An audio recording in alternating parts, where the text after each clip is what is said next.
you to select ideas and will enlighten you to have a more creative and effective idea, which will create future entrepreneurs. My dear friends, please take the best out of this rare opportunity, since it gives us a chance to explore the future opportunities. Now, I hand over the further proceedings of our webinar to the co-founder Divya Kalra ma'am. Thank you so much, Muskan, Miss Muskan. Welcome, students. I'm very delighted to meet you again.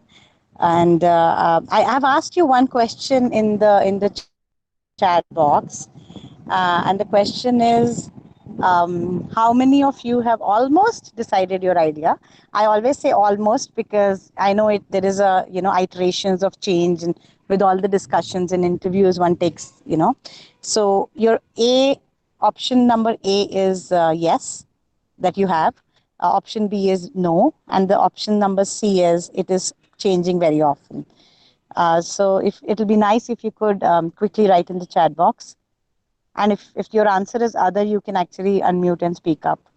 Okay. Vaishvi is saying yes. Okay, Vaishvi is promising. What about the others? So have you almost decided your idea? Option A is yes. Option B is no. Option C is it is changing very often.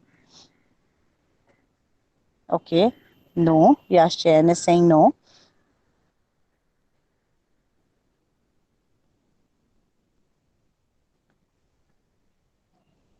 What about the others?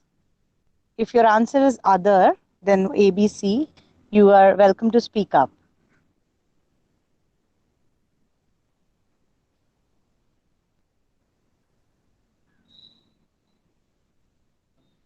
I'd like to wait for another 20 seconds for the more answers to come out. Have you almost decided your idea? A is yes, B is no, C is it is changing very often. Okay, there are more answers coming. Also, there are more people, a lot of people saying B. So they still need time. They still need time to okay, think about their idea. Okay, there's Manish is saying yes. 13 number hit is saying no. Mhm.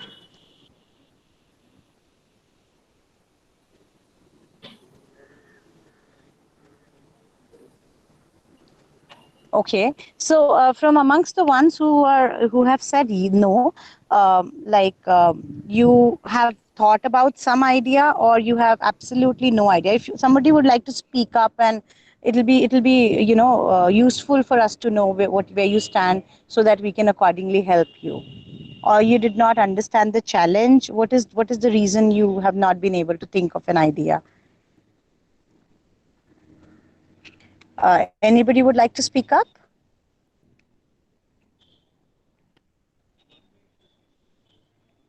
Okay, so I just, obviously the focus of the webinar is not so much, on this, idea searching, because we imagine that in 14 days you would have thought about an idea. But I'll just like to say, you can, you have the recording to the previous webinar, listen to it again, especially the part where there was a slide showing various sections of the weaker sections of the society, which, I told you to also take the screenshot of. So, we talked about construction workers, there were farmers, there were carpenters, there's all kinds of blue collared workers who work in the factory.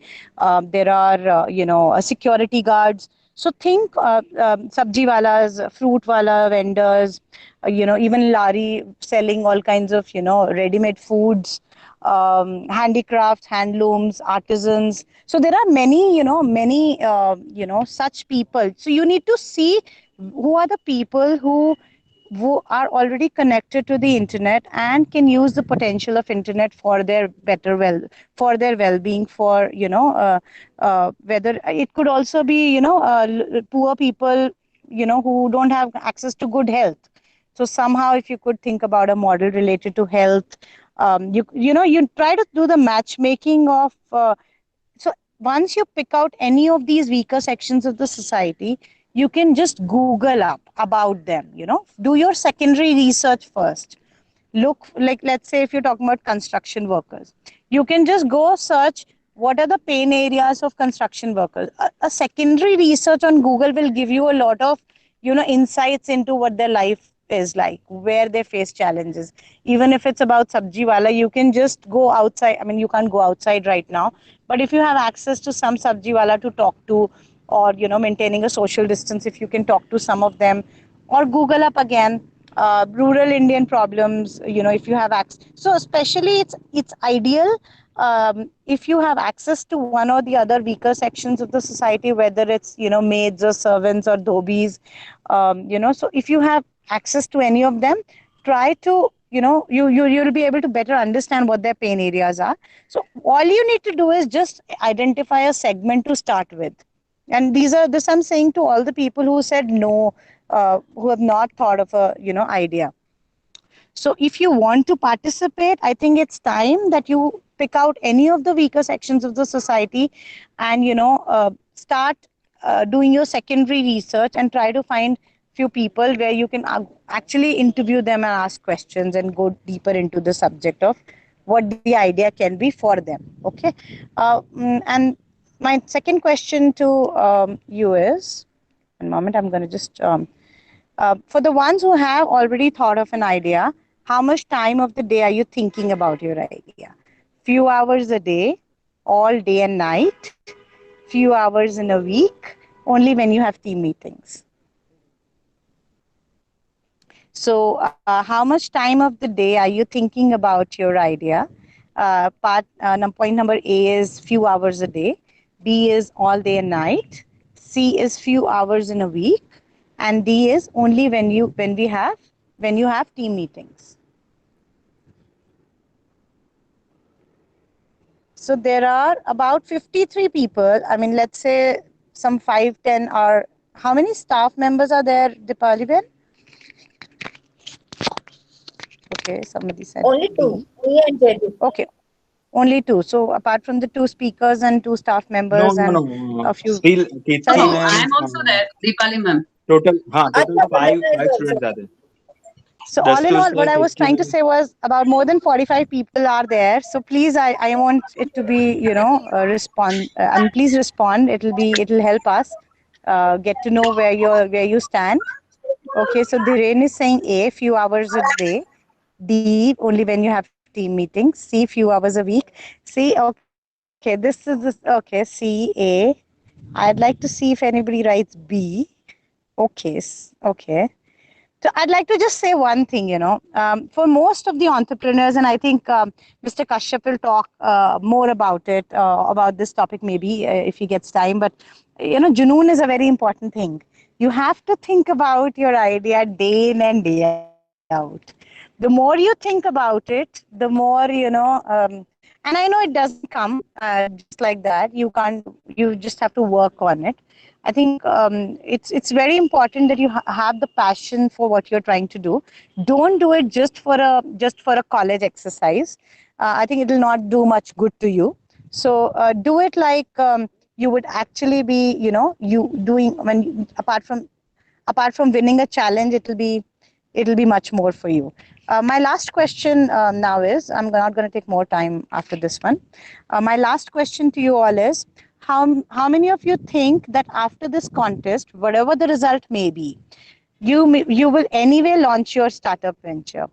A, yes, surely. B, not at all. C, most likely. D, maybe. How many of you think, whatever the results may be, after this contest, you will anyway launch your startup venture? A, yes, surely. B, not at all. C, most likely. D, maybe. Okay. C, most likely. Good. D, maybe. C, most likely. Good. C, D, good. Okay. Good. This is positive. It makes me excited. I hope something really comes on the ground. That's the objective of Innovate for India, to really change things on the ground. And I'm sure along the process you will get more and more confident about your idea. So, and I'm assuming all these people who are answering C and D now, they must have an idea. because they did not answer to the first question. Okay, so without taking much of the time, we wanted to.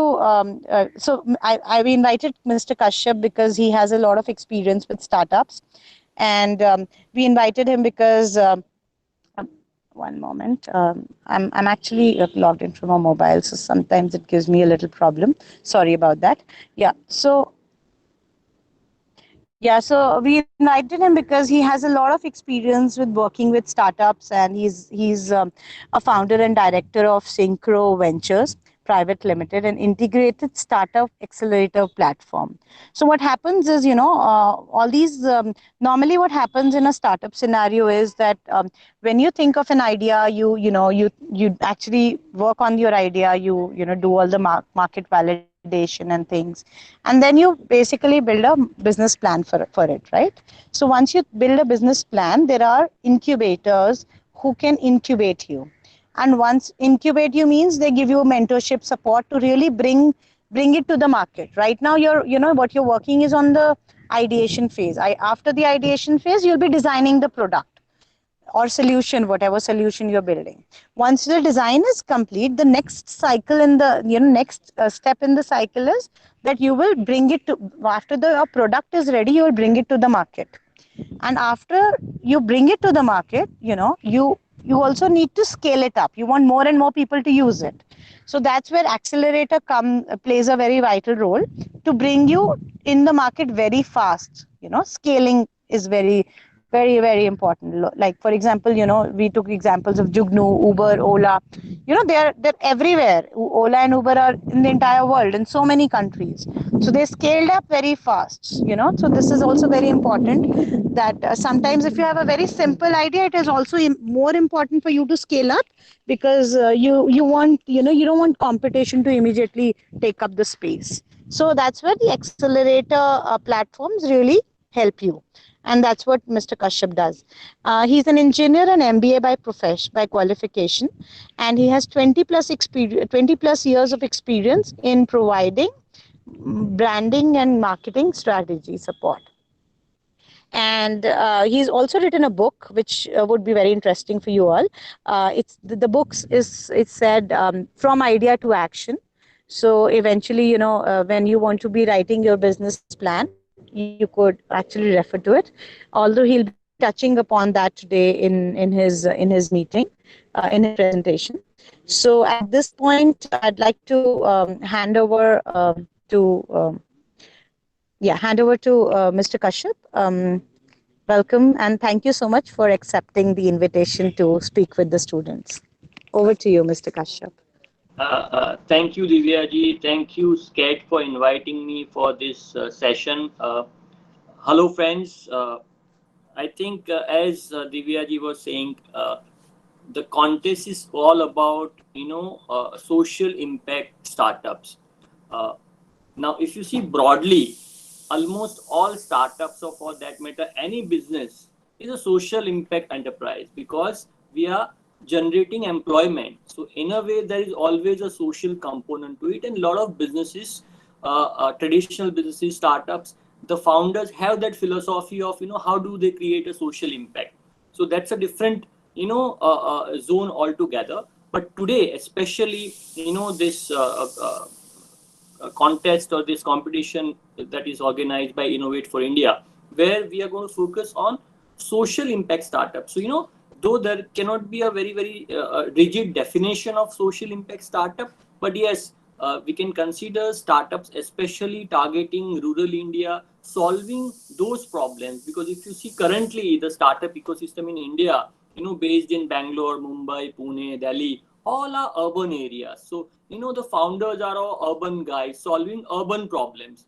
But India is almost 85 crore people lives in rural India. They have their own different set of problems. They have their different challenges. So can we find a solution to it? So now this is a huge opportunity, because out of 130 crore market, if 85 crore people are staying in rural India, and if we solve their problem, it is much bigger opportunity in any way, be it a regular business or a startup.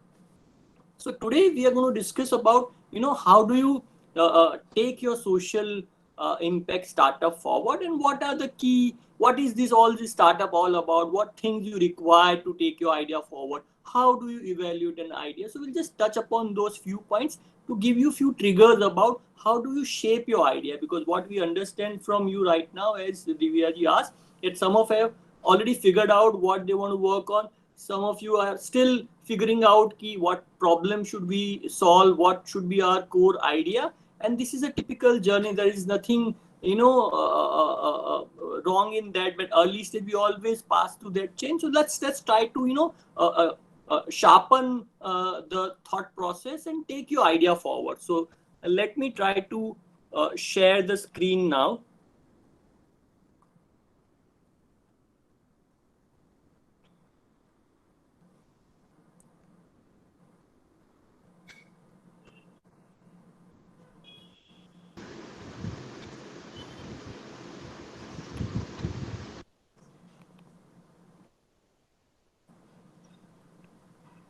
I hope you can see the screen. Yes, sir. Okay, fantastic. So as I was saying, that everything starts with an idea. So what is an idea? How do you come up with an idea? So if you ask, so as we're discussing about social impact, so can any startup idea can be considered as a social impact idea? Let me give an example. I think just Divyaji mentioned about Uber. Okay. Now there's a very interesting story about Uber. In fact, so Uber was started in 2007-8 in US. Okay, and there are a couple of reasons why Uber grew phenomenally, to such a large company today. So one, definitely it was a great innovative idea.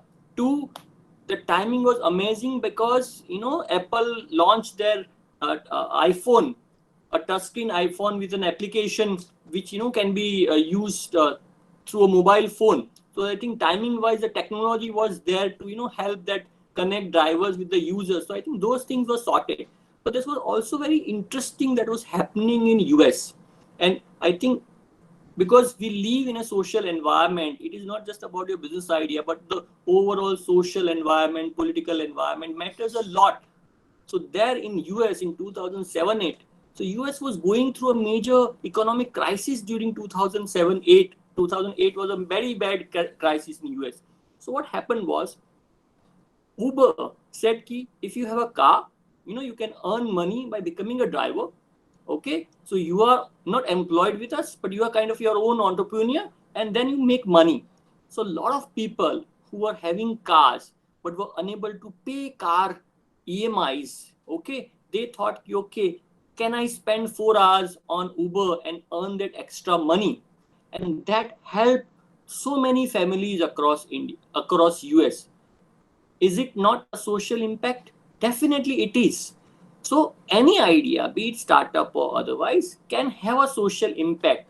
Sometimes founder are consciously looking at social impact. Sometimes it happens. For example, again, another interesting startup called Airbnb, which is very popular in US, not in India as of now. But Airbnb again started in 2008. What was their thought? Again, just like Uber, they said, okay, if you have an extra room in your apartment, you can rent it out of a particular bed. Now, again, in 2008, everyone had bought a huge houses, but they were then unable to pay the EMI. So then they started renting their extra room and started earning money, and Airbnb grew drastically. So I think those kind of timing also plays a very, very important role. But the bottom line is, how do you come up with an idea that can have a social impact? Because our focus, especially for Innovate for India contest, is social impact. So broadly, if you see which sector to focus on as far as social impact ideas are concerned, rural India is concerned. One, obviously, is the agriculture space, because India still is an agro economy, and there is a huge population works in the agriculture sector.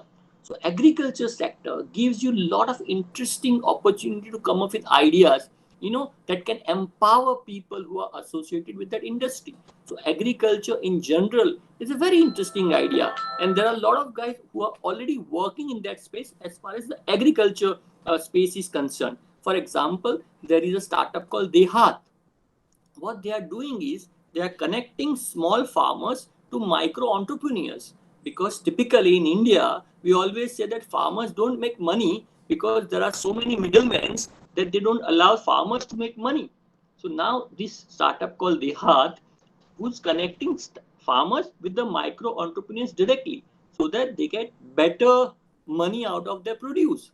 Now, this is a for-profit startup. Again, mind you, friends, when we talk about startup idea, we are not only talking about the non-profit ideas. There can be for-profit social impact ideas, and I think our focus should be both. Ideally, because any business should make money, so I think that is also very important. So coming back to Dehat, so Dehat is connecting farmers with the entrepreneurs and then creating the right ecosystem so that they can prosper. So agriculture is one area, and there are a lot of opportunities in agriculture area because agri is a broader area. In agri, there are a lot of sub segments. So now, if you are interested in agriculture space, look around for problems. So to come up with an idea, what do you need? One, if there is a problem that you face, you try to find a solution to that problem. Then you come up with an idea. If you're searching for an answer, then you stumble upon an idea. So basically, you just need to look around, and I'm sure you'll find a problem, a gap, an opportunity, which will give you a trigger for an idea. If we talk about ideas like, for example, I always give an example of Redbus, okay, which is a bus ticketing platform. How did the founder came up with an idea? Because he was struggling to get bus tickets. So he faced a problem. He said, why not I can do bus ticketing also, just like air ticketing and railway ticketing. And then Redbus is a market leader right now. Similarly, even again in case of Uber also, the founder was struggling to get taxi in San Francisco. And that's how he came up with this thought. So I think if you also look around, you will find such market opportunities, you will find such gaps or problems, and that will give you a trigger. So if agriculture is a space that you want to enter, just go and meet people who are associated with that industry, that sector, and I'm sure you'll find some ideas, some triggers. Another very, very important sector is a health sector. Healthcare has been completely neglected sector for many, many years in India, and especially in the rural India. We still find a lot of challenges, which can be solved through technology. And I think a lot of action is already happening in that space. One of the most successful startup in that space is called Niramai. Okay, there are many, many startups working in the healthcare space, focusing on the rural India. For example, this startup called Niramai, what they are doing is they have created a, early stage breast cancer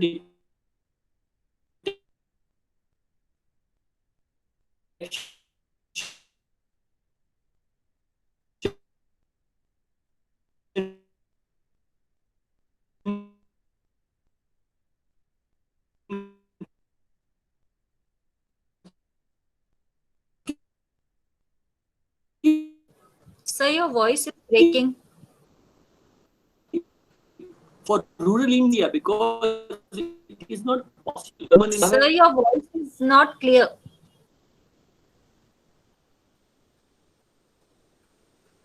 Help midwives solve pregnancy problems. Mr. Kashyap, last 30 to 40 seconds was the voice was not very clear. Okay, now is it clear now? Now it's perfect. Okay. Right. So yeah. So healthcare is one area which is very exciting. Similarly, education is one area which is very exciting, especially in rural India. Because when we talk about edutech, we always talk about Coursera and Simply Learn and Byju's of the world. But then rural India is non-English speaking market. So how do we empower them? How do we empower them through skill development programs so that employability is enhanced? So that's again a very, very interesting education area, and there are a lot of guys who are working in that space. Again, employment. I think employment is one area where a lot of action is happening as far as social impact is concerned, because we have all those monster.com and the naukri.com of the world who are primarily targeting corporate employment, corporate jobs. But then in India, we have huge number of blue collar, gray collar workers. What do? They cannot go to monster.com or ABC consultants of the world. Why? Because there is no job for them. So a lot of action is happening in that area, connecting those blue collar, gray collar worker and helping them get the job. And there are a lot of startups who are working in that space. For example, there is a startup called Work India. Work India has got multiple rounds of funding. Earlier, they started with Mumbai, and now today they are in 200 cities across India. Now they are focusing on blue collar startups. Again, a very interesting opportunity. People were neglecting it. For example, again, how do you reach out to those rural market? What happens in a rural market, friends? Again, one very important thing you all need to understand is to find a idea. You cannot sit in front of a computer or in your room, okay, to get an idea. To get an idea, you need to go out in the market. So if you want to solve rural India's problem, if you want to solve, create social impact, go and meet people who are actually going to affected by your idea. So go and meet. Okay, for example, when we talk about employment, what happens in a rural India? Rural India, typically, if you see, there's always one chai ki dukan where, a lot of people gather, and there, the information dissipation happens. That is how they normally interact among themselves. So there is one startup called Rozgar Dhaba. What they did was, it was a regular tea stall, chai ka dhaba. But then they started also decimating information about employment in that area, and then they started charging those companies to put up their ads, employment ads in the dhaba. So while having chai ki chuski, you can also know about opportunities in that area. Absolutely blue collar, gray collar opportunities. So again, this is a very, very interesting problem that they are solving, and all those are for-profit problem. So point is, there are gaps, there are problems to be solved. Only thing is, we need to dig deeper and get the right idea. So how do you come up with an idea? It is up to you. What is your area of interest? What problem you have faced or you want to solve? What opportunity you want to address? And then the next journey start. And that's what we call journey of an idea. And what is a typical journey of an idea? Friends, I can understand that in earlier initial stage, there is always a confusion, chaos. For example, when Divya ma'am asked, everyone said, कि हाँ मेरे पास idea है, किसके पास नहीं है, Now that happens to everyone. In fact, after you even finalize that idea, there's a high probability that ultimately your business will be quite different than the early thought that you might had had. So I think that is a typical journey of an idea. But how do you ensure that you can take that idea forward? There is a typical journey. From confusion and chaos, you try to validate that idea. When I say validate, that means you go and meet few people and check whether that idea makes sense to them. Those people should be those guys who are actually going to get affected with that idea. Understand with them what benefit that idea is offering, and actually the benefit you thought as a founder, does that make sense to the guy who is going to use that idea or not? So once you do that, that is the way you validate your idea, and you realize, okay, should I tweak that idea in certain way, or should I add some value to that idea to make it more interesting for the customer or the user? And then you start developing that idea. In the startup world, the popular term that we use, minimum viable product, MVP. You create a basic model, and then traction happens. So this is a typical journey of an idea, and there is no thumb rule that how much time it should take. I think because this is a contest, you need to move a little faster because there are deadlines. But typically, it has been seen that from idea to execution stage, it typically takes 6 to 18 months from idea to actually rolling out to the company. But I think, right now, let's focus on the contest first. So now the question is, how do you know whether the idea that you have selected is a good idea or not? Okay, friends, there is no one in this world can tell you whether your idea is good or not. Why? Because there are so many factors that affects an idea, and also idea itself has no intrinsic economic value. The value of an idea is zero. A lot of people have that misconception that, oh yeah, I have a great multi-billion-dollar idea, and that they live with that idea and it remains an idea because it has no value. Idea has value when it gets converted into a business concept and implemented successfully. So I think that is very important. But the first thing is, before you decide to deploy resources, deploy your energy, money behind that idea, you need to look at that idea from a different point of view. And how do you look at that idea? So let's understand that idea. How do you find whether your idea quotient is high enough or not, so that you should work on it? So there are few factors based on which you can evaluate an idea. Let's understand what are those factors.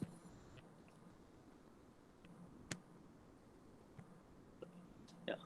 First is, so there are broadly 3-4 parameters based on which you can evaluate an idea. One is, what is your innovation quotient, what is your value quotient, what is your market quotient, what is your profitability quotient, and there is always the X factor that you may have. So let's first understand what are those different quotients that we are talking about. First, definitely is going to be your innovation quotient. I think whenever we talk about startups, we always say our idea should be innovative. But what is an innovative idea? How do you define innovation? Does it mean that a new product which is not there in the market is going to be considered an innovative product or an innovative idea? Yes, definitely. But it is not the only innovation that we are talking about. Innovation has different dimension to it. Obviously, bringing new product to the market is definitely an innovation. But then, simplifying the already existing product is also an innovation. So, a lot of startup founders are working on it. Why WhatsApp is so popular in India? Because even our dadajis can use WhatsApp. There were a lot of communication tools available in the market, but then WhatsApp, simplified communication. So the innovation was in the simplicity. So that is also one way to innovate. Innovation could be, related to the way you provide service. There could be service innovation. There could be innovation in the business model. So we'll come to that, what is the business model also. So there are different ways to innovate an idea. And also, when we say innovation, it could be incremental innovation. For example, let's say TikTok. What is TikTok? It's a shorter video format. So there are already a lot of video platform available in the market. But then TikTok did an incremental innovation to a longer duration videos to a shorter duration video. So those were incremental innovation. For example, the Gillette blade that we use, they always come up with smaller incremental innovation, 2 blades, say 3 blades, say 4 blades. So those are incremental innovation. But then also it makes sense. Why? Because incremental innovation also brings exponential benefits sometimes. So you need to understand that. Second is obviously the disruptive innovation. Apple iPhone with a touchscreen is definitely absolutely an innovation disruption in the market. So there are different dimensions to the innovation part, and we need to understand that very well. What are the innovations that we are talking about? Okay. Also, there could be innovation in the process. There could be innovation. For example, when Flipkart launched cash on delivery in India, okay, and that's why the real growth of e-commerce happened in India. Why? Because we are not a credit card user country. So again, innovation was something else, the marketing innovation, the branding innovation. So innovation is different dimension. You need to understand how your product is different than the existing products available in the market. What is your differentiator? How you are distinctly different than already existing market. If you are a Me Too product, then there are chances of success are low. But again, you may argue that, okay, in India, most of the successful startups are kind of a Me Too startups. Be it example of Flipkart, which is a copy of Amazon, Ola, copy of Uber, Paytm, copy of PayPal. Yes, my friends, all those ideas kind of borrowed from a very, very successful idea. But as I said earlier, idea has no value. Implementation matters a lot. So if you dig deeper, if you study those startups carefully, the innovation that those founders did was on implementation of those ideas. So you have to be very, very careful about that. You need to look at idea from a different point of view. So one is innovation, how you are different than others. Me Too makes no sense. If you're going to say, okay, Work India is providing blue collar jobs, let me also provide a blue collar job, then that's not a great innovative idea. You need to see, okay, this problem someone is not solving, or I can solve it in a better way, then it is called innovation. Second, an important factor is what we call a value quotient. Friends, for that, let's first understand what is value. Okay, value does not mean price or cost. Okay, value has something, a complete different meaning altogether. Value is something, where it can be defined as a solution to customers' problem. Value is something that brings joy to your customers. So whenever you look at your product, being an engineer, I am also an engineer. So, we engineers typically in the early age of our life, we are always obsessed with the product. Why? Because we find it very, very exciting to come up with an interesting product that we hold. Okay, because this is our baby. We're obsessed with the product. But friends, ultimately, it's all about customers. The value is not about creating that product. Value is all about what benefits that product is going to give to your customers. So I think let's look at the product or the service that you thought from a customer's point of view. Do they find it useful? Do they find it useful so that they'll also pay for it? So I think the meaning of value changes drastically. It is not just limited to your product or service. It is basically all about the benefits that bring to your market. So what kind of value you can offer? A better product, a cheaper product, a faster product, a convenience, customer experience. There are a lot of values that can be provided. Okay, you can decide what value you want to provide. For example, Uber provides convenience. Or for example, again, if we talk about rural India, okay, there is a very popular startup these days called khatabook.com. What is khatabook.com? It's basically a personal ledger. So if you ask me in terms of idea, okay, I'll say, oh, there is nothing great in that idea. But the greatness of that idea is in the execution. Khatabook.com was targeting all those panwalas of the world, metro and even in rural India, just to maintain their accounts. And they simplify the process so well that Khatabook is going to be a unicorn very soon. So again, the value that they provided was instead of writing all your account in the chota notebook or a diary, you use technology to do that, and in a very, very simple way. So value can be defined in different way, and you need to identify what is the core value that you're offering to your customers. So I think we need to shift from the product mindset to the customer mindset to come up with the benefit or the value or the joy that we want to provide to the customer or our users through our product. So I think that is what value is all about. So we need to ask ourselves what value system or what value we are offering as our product or services are concerned. Third and very, very important again factor is the market quotient. How big the market is, what problem you are solving, and what is the size of the problem that you are solving. If for example, e-commerce is a big market. Why? Because it basically reaching out to entire India. So the market for an e-commerce product, a regular e-commerce product, is quite big. But for example, if you are targeting a specific market, okay, again, when we say blue collar workers, it's a huge market. Again, यहाँ पे the rural India, the problem of rural India automatically becomes a huge market, because as I mentioned earlier, it is a 85 crore market that you're addressing. So again, in that 85 crore, if you're targeting a specific sub-segment of the market, then also it's going to be a huge market. So you need to ask yourself, okay, this is my innovative product. This is the value that I'm offering, and the value I'm offering to this set of users or customers. And what is the size of that market? Is this size sufficient enough to so that my business can scale up? To ask those questions, because sometimes the product can be great, it can offer a lot of interesting benefit, but it benefit to a very, very small segment of the market. Then the utility of that idea is always limited. Yes, that idea will definitely remain a great idea, but it cannot reach the scale of those unicorns of the world. And friends, mind you, all ideas need not be a unicorn idea. You may reach out to a certain smaller set of customers also and deliver value to them, and that is also important.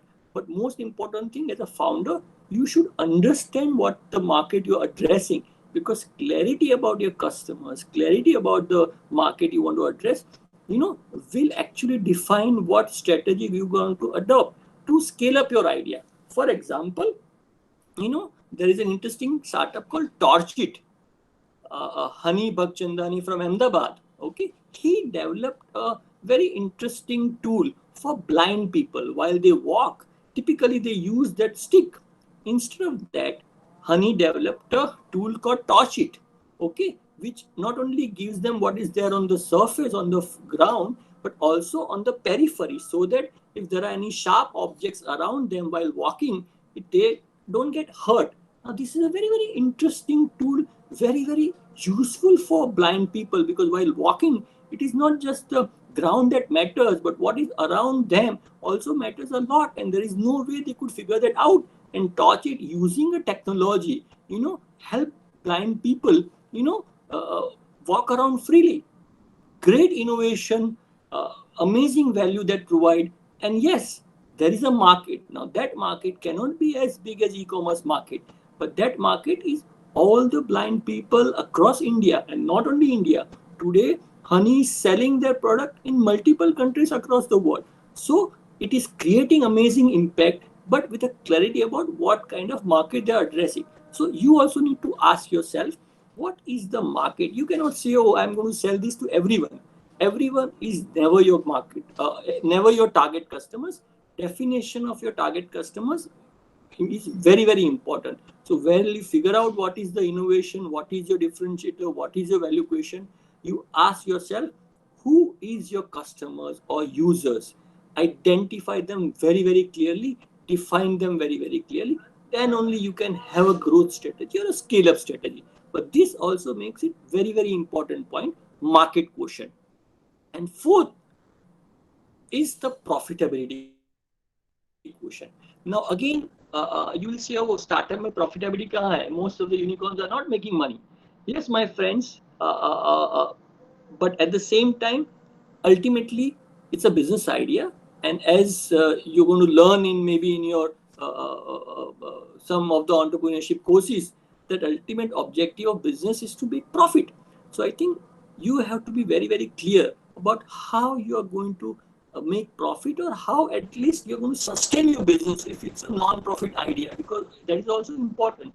You cannot, keep losing money, because ultimately if you keep losing money, that means you're not providing value. So I think this profitability is also very, very important. And we'll touch upon this point, that as far as social impact startup are concerned, how do you monetize that opportunity? And as I said, there are social impact startup which are completely for-profit startup from day one. And there are some social impact startup which will have a very, very high social impact, but low monetization possibility. But then there are also ways to figure out how do you sustain that idea, and how do you survive and take that idea forward. And we'll address that also. But as a businessman, as an entrepreneur, it is not just about the product.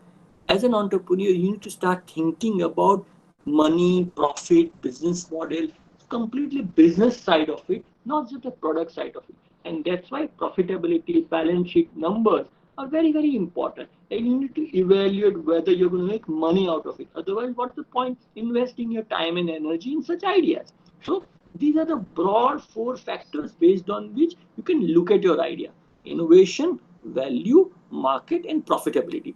And finally, friends, there's always an X factor.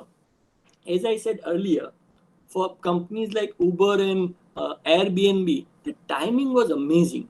So I think timing plays a very, very important role in success of an idea. In India, in the year 2000, 2001, lot of interesting, innovative startup ideas, technology-driven ideas came to India, but they never got succeeded. Why?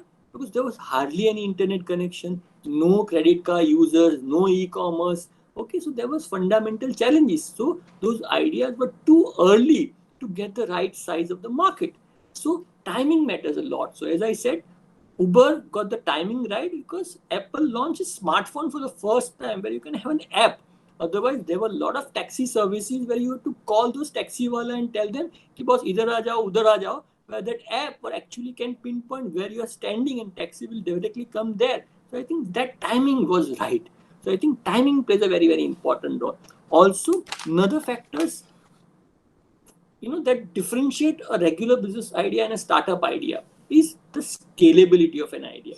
Now let me just touch upon this point. What is scalability? How startup ideas are different than the regular business idea? The key differentiator is the scalability of an idea. How do you define scalability? Let's say you are a website developer and you are developing a website. You can develop one website per day. So you start a business of website development. You know HTML, you know other those tech tools, and you start developing websites. One website per day, great, and you do great job. So now you are doing 30 websites a day, a month. You don't get weekends off also. Then you realize, धंधा तो अच्छा है, let me grow that business. So now to get more websites done, you need more team members. So now you have 3 members doing 90 websites a month. Then you have a 100-member team. So when you grow your business, it depends on additional resources, additional manpower. Is it not a great business idea? Absolutely yes. Are you not going to make money? Absolutely you're going to make money. But is it considered a scalable idea?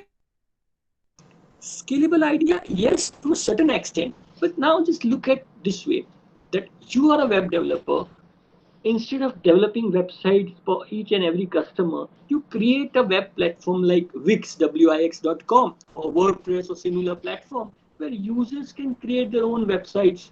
Okay, so that means as a developer, you are investing time in creating multiple templates. You simplify the whole website designing for your users so that they are developing the website on their own. So maybe you have a team of 10 people, but then your customers, you are developing, helping customers develop 1,000 websites a month. Now that is beauty of a startup technology-driven scalable idea. And that's the reason why Facebook bought WhatsApp. It had only 55 employees, and still it commanded some unreasonable $19 billion valuation. So I think the whole game is about scalability in the startup world. So you also need to look at, okay, if this idea works well in the rural India or rural Surat, can I take that idea? Is this idea scalable, and can I replicate this model in other parts of the country or not? Then only the impact of your idea will be much, much higher. So, is it replicable? Is it scalable? You need to ask yourself. So I think that is one very important thing. Again, another factor very important in the startup space is speed. I think, friends, this is what differentiates a startup and a business idea, is the speed at which the startup grows. So you also need to look at what pace I'll have. So for example, this kind of contest will help you that, because there is a start date, there's an end date. So you need to work at a certain pace. Now that pace is very important for success of any idea. So I think these are the broader ways you can look at an idea and start evaluating an idea. Now we'll come to a part where we'll talk about the business model. And let's first try to understand what is a business model. As I said earlier, it is not just the product that matters. As an entrepreneur, as a social entrepreneur also, you need to ask yourself few questions. What are those questions? As I discussed earlier, you need to ask, what do you offer to the customer? What is your value proposition? You need to ask yourself, how is the value proposition created? And what is your customer segment? Who you are targeting, and then why is it going to make profit? So these are some simple questions you need to ask. And luckily, someone has developed a very interesting tool called Business Model Canvas. So let's just try to understand what is this tool all about, and try to then figure out how your idea will fit into this canvas. This exercise basically will help you figure out the entire business side of your idea, because as I said, it's not just the product but the business matters a lot. So there are few components in a business plan. If you can see the screen, okay, let's try to understand what are those components. Okay, so you can divide your business plan, okay, into 3 parts. One part is where we create value. So what is a business plan? Business plan defines how you create value, how you deliver value, and how you capture value. So there is something which is internal to the company, something which is external to the company. Let's try to understand that. First part is creating value. When I say creating value, is what is the thing that create value? Your product or the services. So for that, you need to first list down what key activities you need to do to create value. Okay, how do you develop product? How do you manufacture it? How do you service it? So what are the activities you need to do, to create value for your customers? List down those activities so that you'll exactly know. Because idea in our head looks very great, but when you start implementing that idea, you realize, hey, I need so many other things also to actually make it happen. So start listing down those activities. What are the key activities for that? For example, if it's a product, how you're going to procure uh, material to manufacture it, what kind of manufacturing facility you may require, whether you need to store that product that you developed. That means you need a warehouse and other distribution facilities. So just ask yourself, what are the key activities of your idea? List that down in a simple language. Second, ask yourself what key resources are required. And now resources can be divided as a monetary resources, in the sense what kind of money is required, and also what kind of people and skill set required to do those key activities, because obviously business is not one man's game. So you may need more people with different skill set, different kind of resources. So now once your product is identified, okay, you need to ask yourself what resources are required. And then also you may ask what key partnerships you require, because friends, in today's time, collaboration is the key. You cannot do everything on your own. So you need to identify that instead of doing all these activities on my own, let me focus on only key activities, and can I partner with someone to do those other activities, other support activities? For example, a lot of companies, they create product, but then for manufacturing, they give it to others. So the whole manufacturing of the product is outsourced. Now for that, you need right set of partners. Take example of Apple also. Apple on their own, they don't manufacture product. The products are manufactured somewhere else. They focus on the product innovation part. So similarly, you also need to identify what kind of partnerships are required. Then, so this is all about the how you're going to create value. Then we'll always ask the question, your value proposition. I think we already discussed that. The value proposition is the benefit that your customer gets. But then the important part comes is how you deliver value, for whom you are doing this. I think this clarity is very important, and most of the entrepreneurs fail in understanding this part. There are a lot of examples of great products but failed businesses. Why? Because they couldn't figure out, how exactly they are delivering value and what benefits they are offering. So here in this part, you ask yourself what kind of customer you're targeting. What are the segments? Is this product targeted to urban India or a rural India? Is it a premium product or a mass product? Is it for male, female, kids? If it's male, is it health conscious, diabetics? Try to categorize your customer segment in the minutest way possible. Because as I told you, if you try to do a, let's say, digital campaign online, okay, and if you say, okay, Surat is my target, so on Facebook there are 55 lakh people from Surat on Facebook probably. Now you cannot reach out to 55 lakh people. It's going to cost you a bomb. For that, you need to be very, very careful. So for example, if you are targeting a premium product, maybe on Facebook, I'll have a filter that, only iPhone 11 users. So that means at least I know what customer segment I am identifying. So write down what customer segment you're identifying, because that will help you a lot. Then comes the part, how do you build relationship with those customers, and how do you reach out to those customers? That means what channel you will use to reach out to those customers.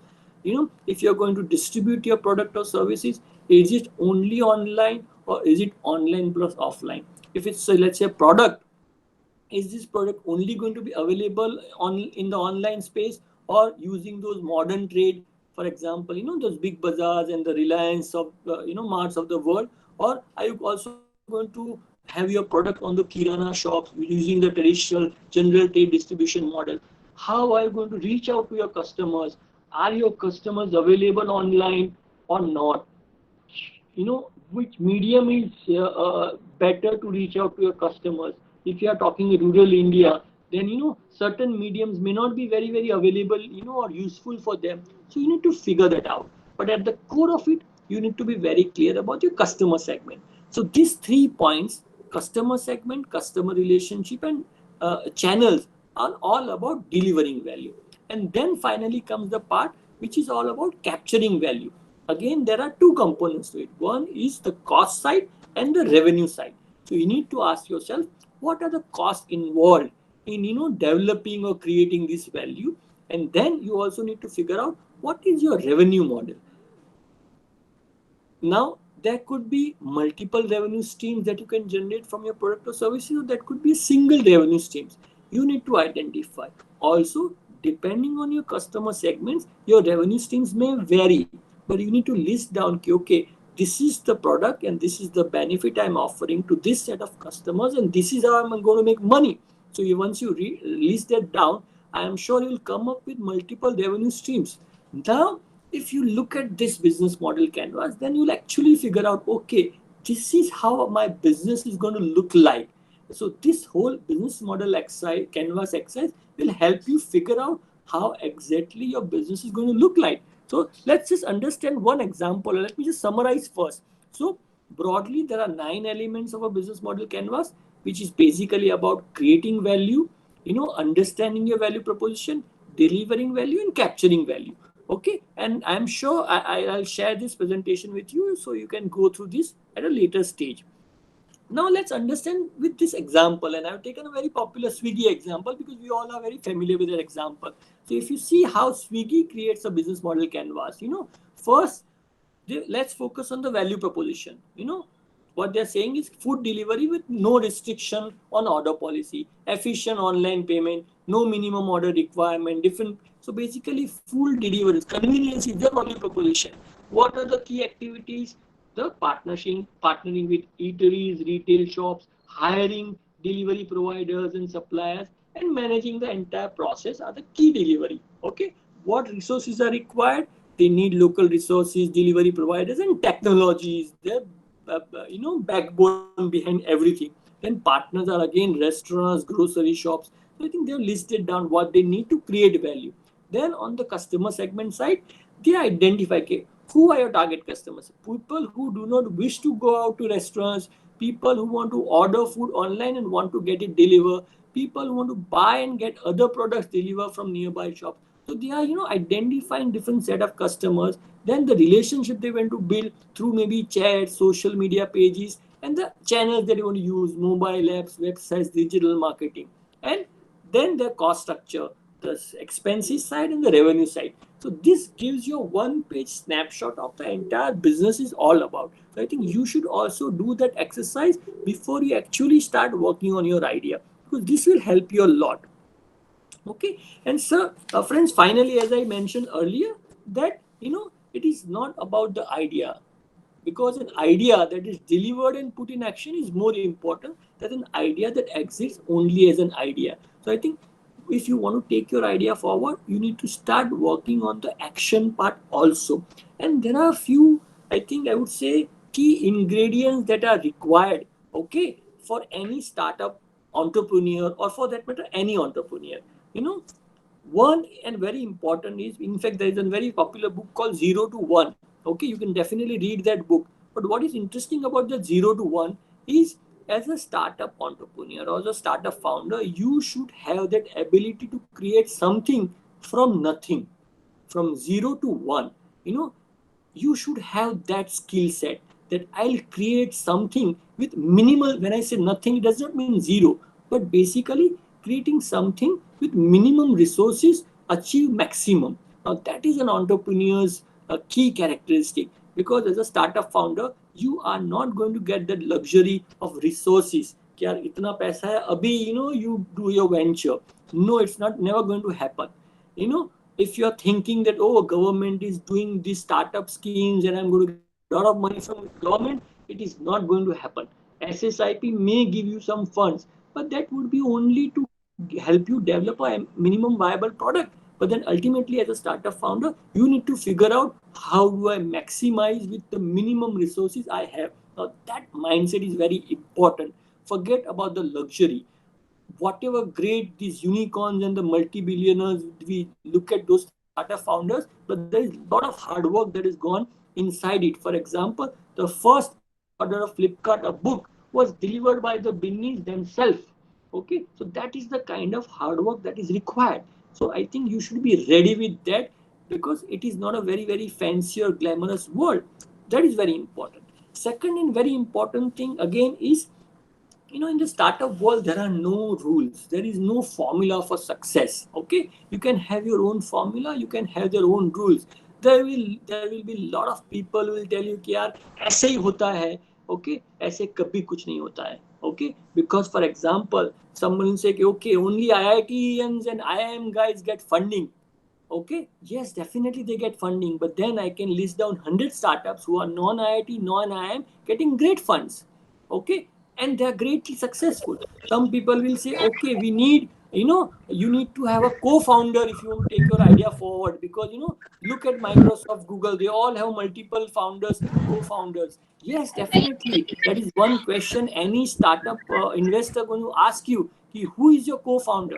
But at the same time, we have Vijay Shekhar Sharma of Paytm, a single founder, a non-IIT, non-IIM, getting amazing, valuation and success in life. So, point is, you need to create your own playbook. You need to define your own rules. Okay, don't get bothered by all the gyans available. You figure out, because it all depends on your conviction, your value system, your philosophy about your business idea, and work on it. Only thing that is required in today's, or as a startup founder, you need to be agile. And when I say agile, it means you need to be adaptable to the changing market environment. You cannot be rigid about यार मैं तो यही करूँगा. Okay, if you are too rigid, you'll break down.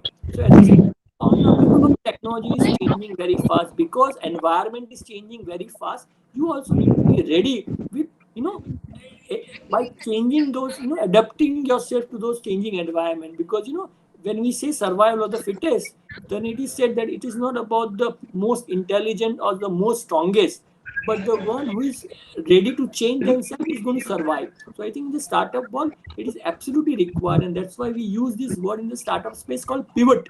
Pivot means you change your strategy without changing the vision.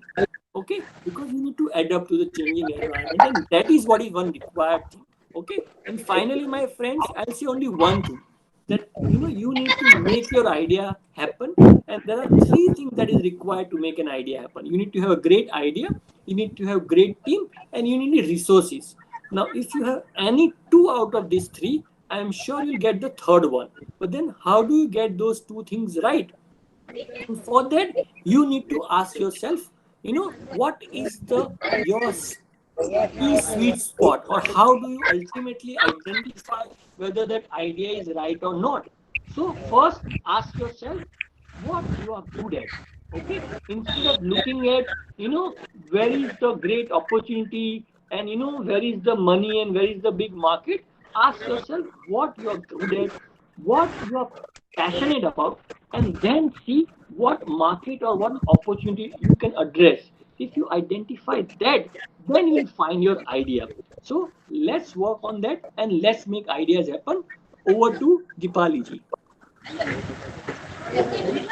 Thank you, sir. It was a wonderful session. Uh, Students, I'll share one feedback link here. Please fill that feedback form. We need it. And those students who have said that they don't have an idea, we can set up a one-to-one session with Divya ma'am. So please drop a message to me in personal. I'll connect you to Divya ma'am. Okay? And please fill the feedback form. I'm sharing the link.